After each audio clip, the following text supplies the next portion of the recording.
Hello guys, good morning. আশা করি সবাই ভালো আছো। আর আজকের ব্লগটা স্টার্ট করছি এখান থেকে। আর আজ হচ্ছে জামাই ষষ্ঠী।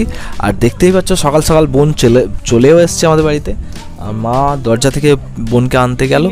আর ওকে আমি ঢোকার পরেই আমি তখন মুড়ি খাচ্ছিলাম, তো আমি ওকে জিজ্ঞেস করলাম কী কী নিয়ে এসছিস। ও বললো অনেক কিছুই নিয়ে এসছি, দেখ থলিতে। তারপর আমি বললাম তুই বল কী কী নিয়ে এসছিস। ও বললো মাছ নিয়ে এসছি, ফল নিয়ে এসছি, এই সমস্ত। আর বাপি ওই যে মাছটা নিয়ে আসছে থলিতে, ওরা বাইকে এসছে।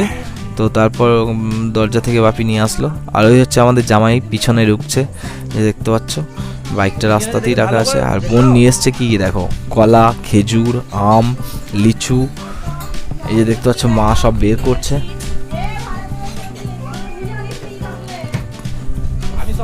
এইগুলো হচ্ছে নিয়ে এসছে বোন।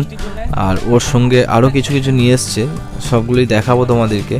দাঁড়াও, সঙ্গে ওদের গাছের জামও নিয়ে এসছে। ওদের বাড়িতে জাম গাছ আছে, এই যে দেখতে পাচ্ছ। আর বাড়িতে লেবু গাছ ছিল, তাই লেবু নিয়ে এসছে অনেকগুলো। আর পাতি লেবু, যেটা শরবত করে খাওয়া হয়। আর এটা হচ্ছে জাম, এক বয়াম জাম নিয়ে এসছে দেখো ওদের বাড়ির গাছের। মানে জামগুলো খুব বড় বড় জাম। আর মিষ্টিও আছে, খেয়ে দেখলাম। এই যে দেখতে পাচ্ছ কতগুলো জাম নিয়ে এসছে দেখো। সবগুলো পাকা না, কিছুটা হাফ পাকা, আর কিছু কিছু ফুল পাকা আছে। আর এই হচ্ছে মাছ, দেখতে পেয়েছো, টাটকা মৌরালা মাছ, একটা সিলভার মাছ, আর একটা হচ্ছে দেশি মাছ। আর এই হচ্ছে আমার ভাগ্নি, দেখতে পাচ্ছ মাছটা নিয়ে খেলা করছে। আমি বলছি একটা মাছটাকে হামি কর। আর তারপরেই খাওয়া দাওয়ার পাল্লা চলে এলো। জামাই ষষ্ঠী শুরু হয়েছে, এই যে দেখতে পাচ্ছ। বোন বলছে আমিও সদ্য ষষ্ঠী করবো। এটা জামাইদের ষষ্ঠী, মেয়েদের নয়। তার মা তারপর ভোটা দিচ্ছে। আর এই যে দেখতে পাচ্ছ পুষ্প দিয়ে। এদের এটা পালি হয়ে যাক, এই যে দেখতে পাচ্ছ। তারপর মিষ্টি খাইয়ে দেবে মা। বাস, দেখতেই পেলে কিছু টাকা দিল। বাস, প্রণাম টোনাম সারার পর পালা হয়ে গেল। তারপর খাওয়া দাওয়া হয়ে গেল। আর ভাগ্নি বলছে আমিও একটা ছবি তুলবো। তারপর আমি বললাম ঠিক আছে চল, ভিডিও করে নিই। তারপর ভিডিও করে নিলাম। পাপাকে একটা খাই দিচ্ছিল লিচু।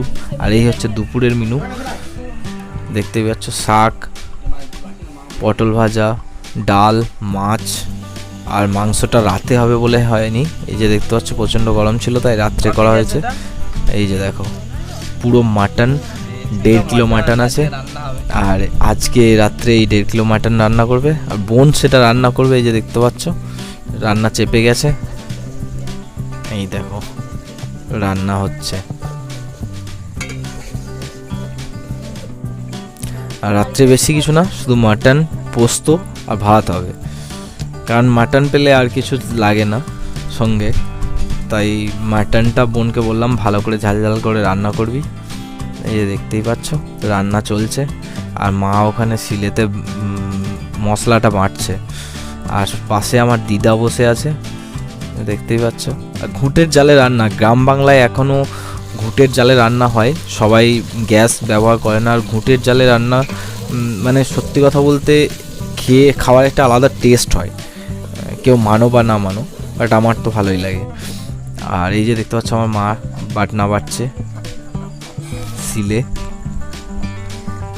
আর বোন রান্নাটা করছে, ওকে ভালো করে রান্নাটা করতে হলে। এই যে দেখতে পাচ্ছ চলে গেল মাটন, একদম টাটকা মাটন ছিল, আমাদের গ্রামেই কেটেছিল খাসি। তো তার জন্য বোন ওরা আসবে বলে মাটন নেওয়া হয়েছিল।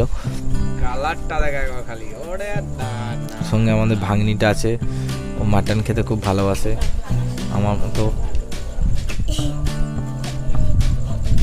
এই যে দেখতে পাচ্ছ মাটনটা কিরকম রান্না হচ্ছে দেখো, একদম দারুণ সুন্দর একটা ফ্লেভার উঠছিল যখন রান্না হচ্ছিল।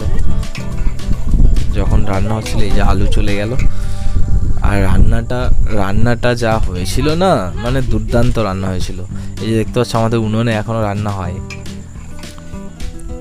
হয়তো অনেকের বাড়িতে হয়। কার কার বাড়িতে উনুনে রান্না হয় আমাকে একটু কমেন্ট করে জানিও, ঠিক আছে। এই যে দেখো কালারটা দেখো একবার, ও দেখেই জিভে জল চলে আসে।